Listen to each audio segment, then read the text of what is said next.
So before we continue playing with different solutions, we'll briefly review the ones that we had from the previous video, right? So we had a clearly infeasible production plan 3, 4, which was way out of the out of the ballpark here, violating clearly and substantially both labor and material constraint.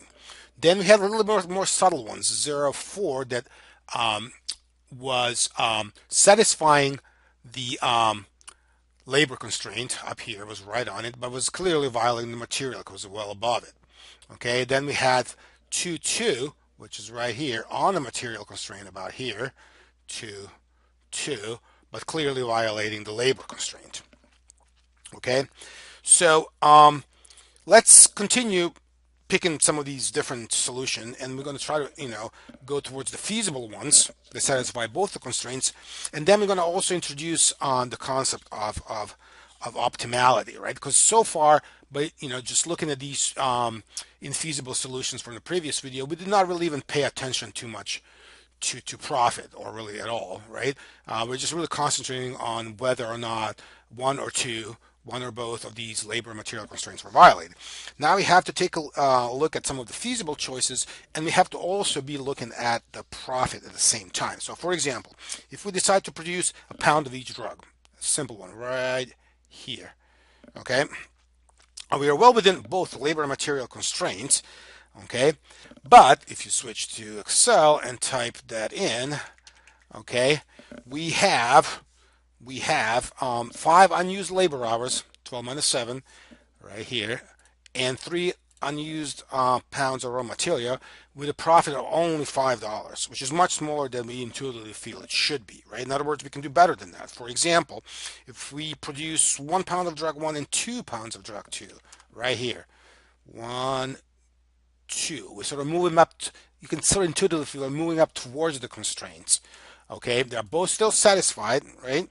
There's 2 unused labor hours and 1 unused pound of raw material, and the profit is much higher at $8, right? So it might not look a lot to you because this is a simple sort of toy example, but the difference between 5 and 8 within the context of this example is significant.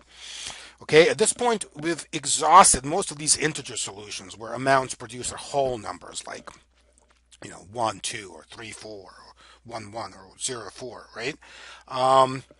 Except the 2 that we want to point out because they present 2 out of 3 vertices of our feasible region, okay, which is this area. Let's switch to the charts, it's easier, which is this area under both labor, right here, and material constraint, okay, depicted with these thick blue arrows, or red for material and then blue for labor. Okay, these 2 feasible solutions are vertices 0, 3 right here and 3, 0 right there, where we produce 3 pounds of drug 2 and no production of drug 1. Okay, so plug in these 2 into the Excel, right, starting with 0, 3, okay, will yield 2 different results. Both are feasible, okay. The first one, 0, 3, leaves 3 labor hours on the table, okay, but the material is tight, but the profit is $9 because, okay, drug 2 has a higher marginal profit. 3 times 3 is 9. Okay, vertex 3, 0, the opposite one, so in a manner of speaking, okay, is also feasible. It's using exactly 12 hours of labor, but it has 3 extra pounds of material, and it's clearly subpar because now profit, okay, has dropped to $6. That's because, again, the marginal profit drug 1 is $2 per these 3 units, which is 2 times 3 is 6, which is much lower, right, compared to drug 2. So this is looking at feasible solutions, right, because both labor and material constraints are satisfied for 3, 0 and 0, 3, and then also at the same time monitoring what's happening with the profit. Okay, so finally, you sort of feel intuitively again that the third vertex, the one right here at the intersection of labor and material constraints, is the sweet spot, or the so-called optimal solution for this problem. Okay, although, okay, sort of proving this or demonstrating this is not at all obvious. The idea in this particular example is that you start decreasing amount of drug 2 you produce, starting with that 0.3, right? So decrease the amount of drug 2 you produce, and you start increasing the amount of drug 1 you produce. Okay, this should seem counterintuitive since the marginal profit of drug 1, $2, remember, is lower than that of drug 2, which is $3. So here's when it gets a little tricky because you have to be, again, able to think about both marginal profits, okay, and feasibility, right? Satisfying both labor and material constraints at the same time. Okay, so notice that the vertex 0.3, you have exhausted your material, right? Right here, because you're right on the material constraint. You exhausted your material, okay, because for each pound of drug 2, you need 2 pounds of raw material, which is twice as much compared to drug 1. On the other hand, you still have extra 3 hours on untapped labor. That's right here, 12 minus 9. Okay, while it is true that starting to introduce drug 1 will cost you more in labor hours, okay, 4 hours per pound versus 3 hours per pound for drug 2, right, coming from here and here, okay. These are much closer in relative terms than are the material coefficients, 1 versus 2, right? So this, increase from 3 to 4 hours of labor when switching from, drug 1 to drug 2 is not as bad as it is when we switch from drug 1 to drug 2 where we double up the material requirement. Okay, so that's the trick. Okay, and let's see if we can come up with a couple of examples to sort of demonstrate it. Let's remove 1/10 of a pound from drug 2, just a little bit, from 3 to 2.9.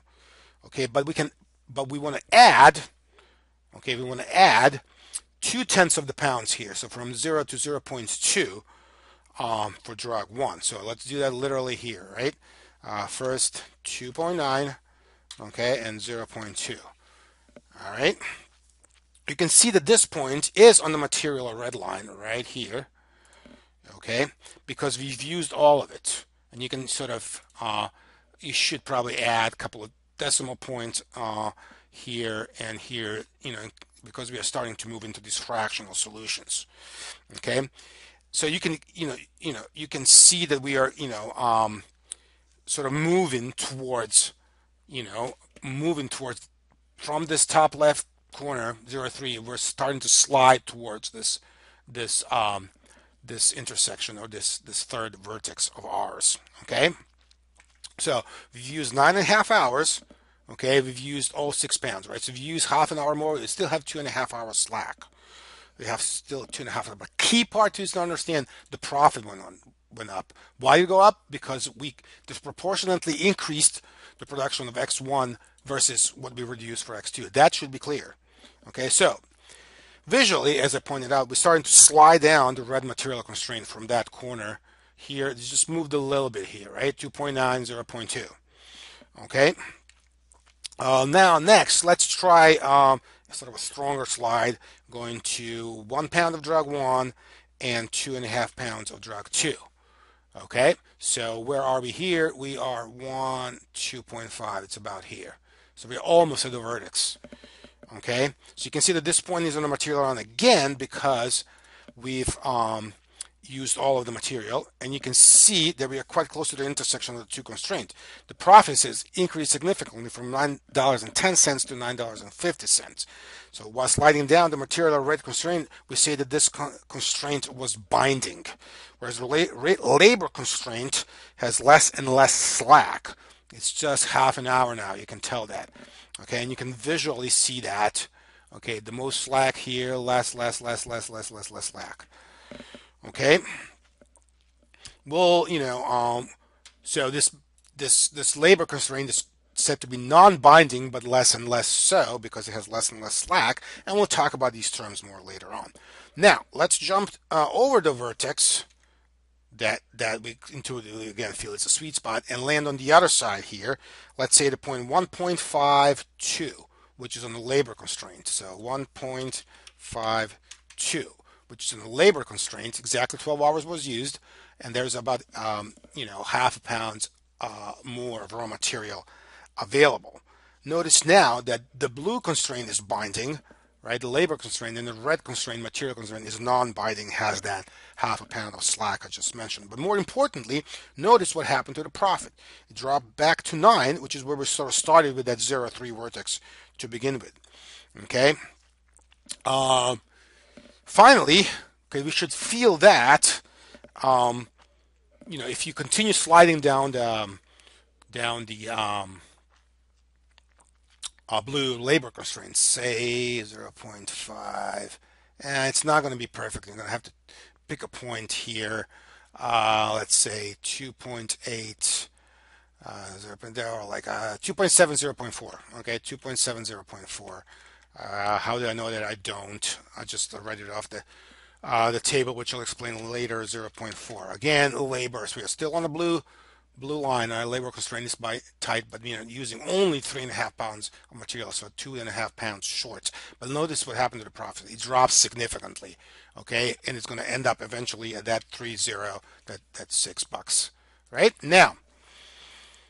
Finally, and for this video, I mean it, plug in 1.2 and 2.4, which is that third vertex, because you can see that both constraints are binding, right? So it's right here. Both constraints are binding, 1.2, 2.4, and clearly the profit, there's no slack on either. The profit is the highest, $9.60, which means they're producing 1.2 pounds of drug 1 and 2.4 pounds of drug 2 is the optimal production plan. That's it. End of story. Well, not really. The next several slides are going to go through some of this math in a little bit more detail, explaining how this table below, which I'm obviously using, has been constructed. Okay, and other than that, this is a good place to pause.